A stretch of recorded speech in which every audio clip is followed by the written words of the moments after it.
안녕하세요, 신이합니다. 네, 여러분들은 인생에서 가장 힘들었을 때가 언제세요? 네, 저는 개인적으로 모든 사람은 인생에서 힘든 순간이 내가 생각하지 않은 상황이 발생했을 때, 준비가 되어 있지 않을 때라고 생각을 합니다. 뭐 이별이라던가 죽음이라던가 정말 믿었던 사람이 나에게 사기를 친다던가 이런 거 다 포함이지요. 그래서 오늘 주제로 내가 멘탈이 흔들리지 않는 방법? 내가 너무나 큰 충격을 먹었음에도 불구하고 제대로 살 수 있는 방법을 한번 이야기를 해볼까 합니다. 자, 첫 번째 예시를 한번 들어보면은 이별이죠, 이별. 이별이라는 거는 남녀 간의 이별도 마찬가지고 부모 자식 간의 어떤 이별도 마찬가지죠. 근데 내가 어떤 사람을 너무나 사랑을 했어요. 그리고 상대도 나를 너무나 사랑한다고 생각을 했겠죠. 그런데 갑작스럽게 상대방이 이별을 고합니다. 그때의 충격은 정말 어마어마할 것 같아요. 또 한 사람이 인생을 살고 있는데 굉장히 건강하다고 생각을 했어요. 근데 갑자기 병원에 갔는데 거기에서 얼마 못 산다고 해요. 그럼 내 스스로가 뭐예요? 받아들일 수가 없어요. 럴수 이럴 수가. 생각지도 않았던 상황인 거죠. 죽음이죠. 자, 너무나 큰 충격을 먹어요. 자, 너무나 커요. 어떻게 할 수가 없어요. 이럴 땐 여러분 정말 충격이 띵 하고 오죠. 띵 하고 와요. 그럼 어떻게 해야 될까요? 방법이 없어요. 방법이. 내가 좋아하는 사람은 헤어지자고 하고 내가 인생을 잘 살고 있다고 생각을 했는데 갑자기 청천벽력처럼 그 드라마에서 나오는 것처럼 얼마 남지 않았습니다. 인생을 마감해야 됩니다. 했을 때 어떻게 해야 돼요? 자, 가장 중요한 건요. 받아들임이라는 거예요. 받아들임. 네, 받아들임. 혹은 마음속으로 이런 생각도 좋을 것 같아요. 일어난 일이 일어난 것이다. 네, 그 이유가 이 남녀가 만나서 사랑을 한다는 건 결혼 아니면은 이별이겠죠? 그쵸? 그리고 또 이제 결혼을 한다고 하더라도 잘 살다가도 이혼하는 사람들도 있고 또 잘 살다가 나이가 먹어서 이 세상을 떠날 때가 됐으니까 이별이 오겠죠? 그래서 어떤 충격적인 사건이나 일련의 일들이 일어났을 때 예상치 못한 상황이 있을 때 막 반감을 사요.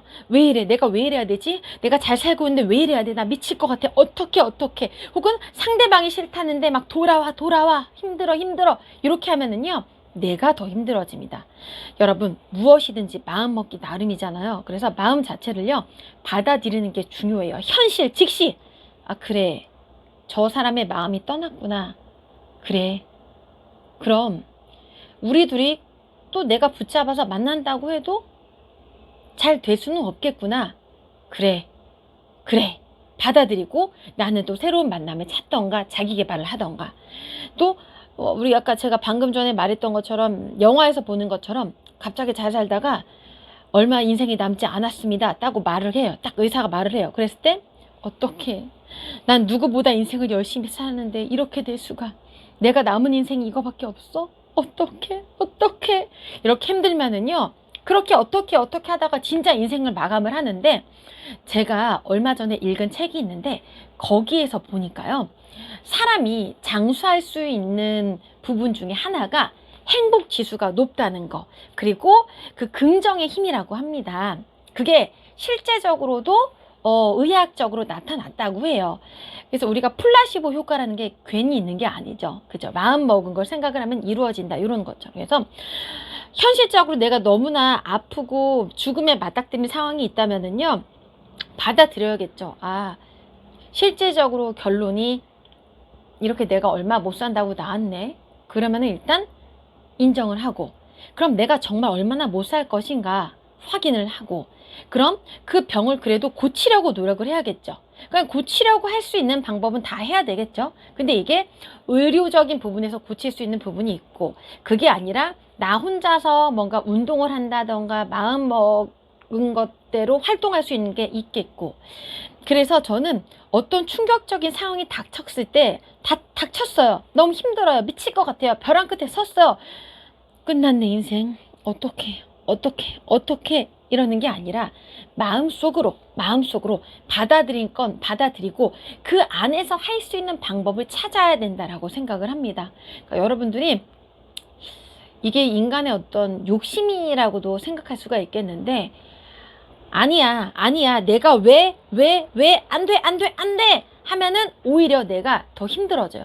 그래서 어떤 충격적인 일, 뭐 이별, 죽음, 아픔, 누가 나에게 사기를 치고 갔다라고 했을 때 억울하잖아요. 그럼 그 현실은 받아들이고 그 안에서 내가 할 수 있는 건 하고, 그러다 보면은 이 마음의 상처도 서서히 없어집니다. 이 또한 지나가리라 라는 말이 있죠. 우리 과거에 우리 중학교 때, 고등학교 때 힘들었던 적 있죠. 사춘기, 막 질풍노도의 시기, 그럴 때. 지금 생각하면 잘 기억도 나지 않아요. 그리고 이 영상을 보고 있는 분들 중에 지금 결혼해서 잘 살고 계신 분들이 있겠죠. 그러면 첫사랑 때문에 너무 아프고 힘들었다. 그게 잘 기억이 나나요? 잘 안 날 것 같아요. 그러니까 여러분, 이제는 인생을 살면서 내가 충격이 팍 먹었어요. 충격이 왔어. 어떻게 해야 돼? 했을 때 발버둥 막 치지 마시고요. 버둥 치지 마시고요. 받아들이고 일어날 일이 일어난 것이다. 일어날 일이 일어났겠지 라고 받아들이고 그 안에서 내가 할 수 있는 방법을 정해서 노력을 하면 좋을 것 같아요. 그러니까 다 마음먹기 나름이라는 거예요. 알겠죠? 그래서 요즘 많이 다들 힘드실 거예요. 여러 가지 상황 때문에. 그죠? 하지만 인생의 주인공은 바로 여러분입니다. 여러분이 마음을 딱 먹고 중심을 잡고 발버둥 치기보다는 받아들임의 현실, 그리고 내 안에서 무언가를 하려고 하는 노력, 이런 것들을 찾아보면 훨씬 더 행복해질 수 있을 겁니다. 아시겠죠? 여러분, 좋아요, 구독, 알림 설정 부탁드리고요. 다음 영상에서 우리 또 만나요. 저는 또 이제 2시부터 인터넷 강의가 있어서 슬슬 준비를 해야 될 것 같아요. 지금 한 1시 28분 됐는데 영상 좀 마무리를 할게요. 고맙습니다.